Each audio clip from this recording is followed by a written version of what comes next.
الحمد لله نحمده ونستعينه ونستغفره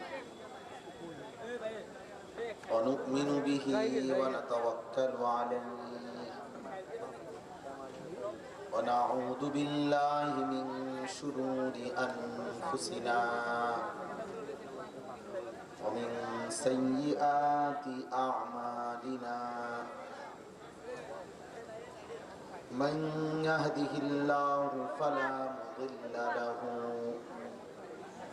ومن يضلله فلا هادي له ونشهد أن لا إله إلا الله وحده لا شريك له ونشهد أن سيدنا وحبيبنا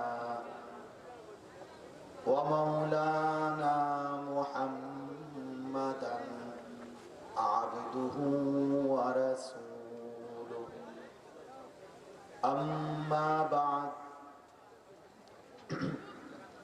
فأعوذ بالله من الشيطان الرجيم بسم الله الرحمن الرحيم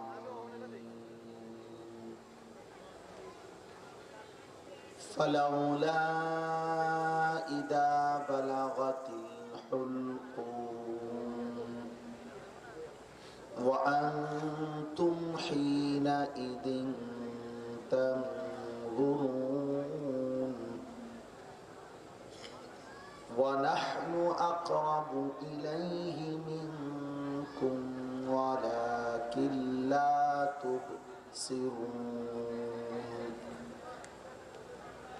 فلولا إن كنتم غير مدينين ترجعونها إن كنتم صادقين صدق الله مولانا العظيم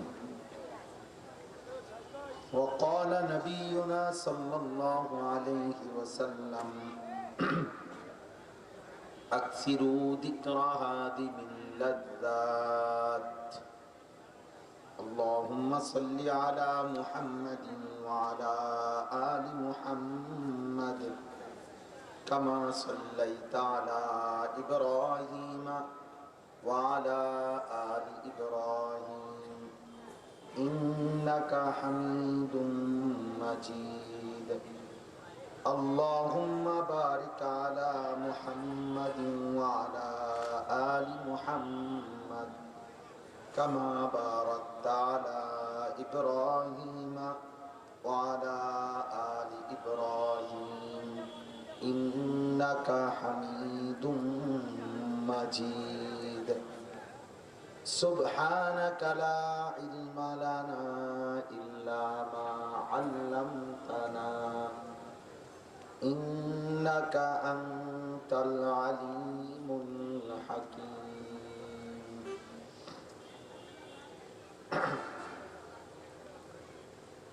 الحمد لله আল্লাহ পাক রব্বুল ইজ্জাত যুল জালাল ওয়াল ইকরামের ফজল করম রব্বুল আলামিনের ইহসান মেহেরবানি দয়া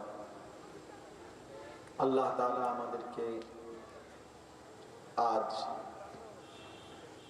9 অক্টোবর 2025 রোজ বৃহস্পতিবার কুমিল্লা জেলা দেবিদ্বার উপজেলাধীন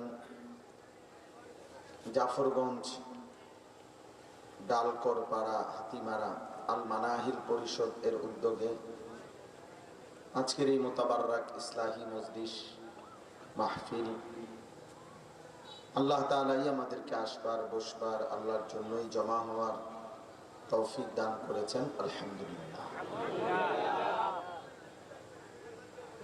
প্রিয় ভাই নওজোয়ান বয়স্ক মাঝ বয়সী সবাই মিলে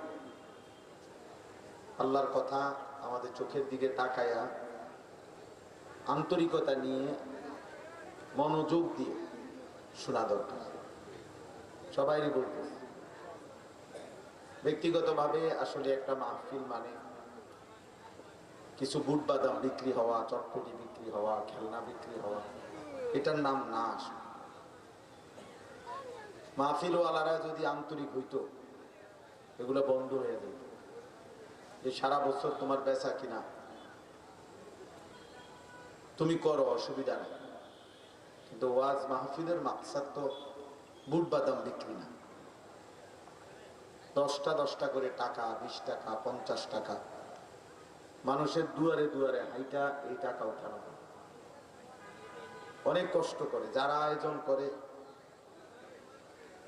কিছু ছেলে পেলে দেখা গেছে বেচারা হয়তো সপ্তাহখানিক তারা হুঁশ থাকে না, আর আয়োজনের জন্য যদিও শেষ দিকের কাজ হয়তো 4-5 দিনের, কিন্তু প্রস্তুতি নিতে হয় 6 মাস 1 বছর থেকে। এই জন্য বললাম এত আয়োজন, এত কষ্ট, এত ফিকির,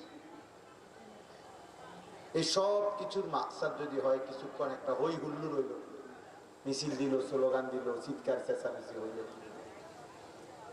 বুট বাদাম বিক্রি হইল, হই হুল্লোড় একটা হইল আর হাঙ্গামা,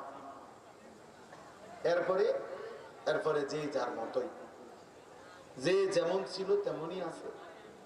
নতুন করে কারো মধ্যে কোনো বিবেক, অনুভূতি, ফিকির, চেতনা কিছুই জাগে না। তো এটা কি হলো ভাই? এটা তো কি হলো? 1 কেজি চাল সিদ্ধ করলেও তো এটা জোশ হবার কথা। এত বড় আয়োজন, 2-4 লাখ টাকা খরচ, এত বক্তা, এত ওয়াইজ, এত আয়োজন, বিনিময়ে সবাই সবার মতো আগের অবস্থানেই আছে, তো ফায়দা কি হলো? ফায়দা কি হলো? এই জন্য বক্তা, শ্রোতা, আয়োজক প্রত্যেকের এটা ফিকির করা, সমন্বিত। ত্রিভুজের 3 বাহু সমান হইতে হবে, নাই তো ত্রিভুজ হয় না, 1 বাহু ছোট বড় হলে। তাহলে বক্তা, শ্রোতা, আয়োজক এই 3 বাহু সমান হলে, আন্তরিক হলে একটি মাহফিল ফলপ্রসূ, এর দ্বারা কোনো উপকার আসে।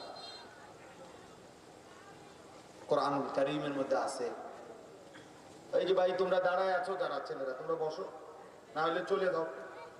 যদি কারো বসতে অসুবিধা হয় চলে গেলে ভালো, দাঁড়ায় থাইকো না ভাইয়া। যদি কারো সময় না থাকে তো যে কাজে দরকার ওই কাজে চলে গেলে ভালো, আর নাই তো বসতে হবে।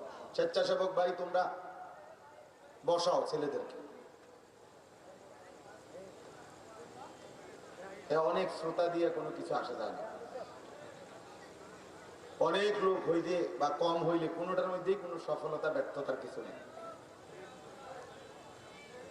সংখ্যার ভিত্তিতে ফেরেশতারা নেকি লেখেন। অতএব এটা আহামরি কিছু।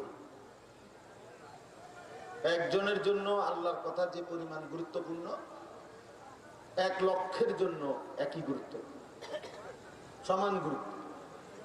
তো কাজে এটা তো নির্বাচনী জনসভা না, আমি কোনো প্রার্থীও না,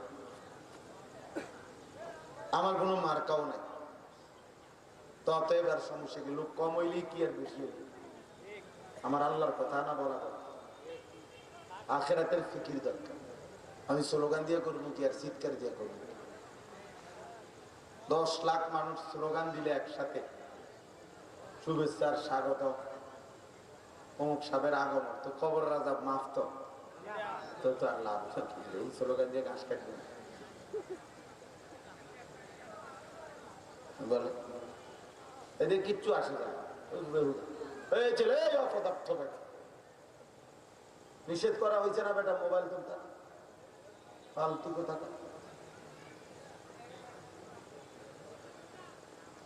তোমার মোবাইলের ছবি তোলা বাকি থাকলে অন্য কোথাও তোলো, রাস্তায় গাড়ি আছে, সিএনজি আছে, অটো আছে, ওগুলো উঠাও, কংসনগর উঠাও, ভালো হইব। যেই জ্যাম বাইতে থাকে, যদি বেশি প্রচার হয় তাহলে ভালো।